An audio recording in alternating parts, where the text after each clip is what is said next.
How to install DeepSeek AI on iPhone. How to install DeepSeek AI on iPhone. Hey guys, welcome back to the channel. In this video, I'm going to show you how to install the app DeepSeek, which is nowadays making name in the market, so make sure to watch this video till the very end and let's get started. First, open the App Store. Make sure that you are logged into the App Store. Tap on the search icon at the bottom of your screen. In the search bar, type DeepSeek AI Assistant and go for it. Look for the official DeepSeek AI app in the results. Once you see its logo, tap on it, tap the Get button to start downloading the app. Authenticate using Face ID, Touch ID, or your Apple ID password if required.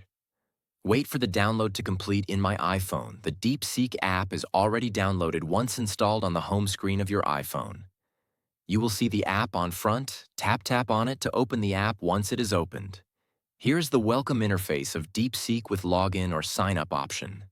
Now here to sign in, you have got three options. You can log in with your phone number, Google ID, or with your Apple ID easily, and that's it. Now you know how to install and use DeepSeek AI on your iPhone.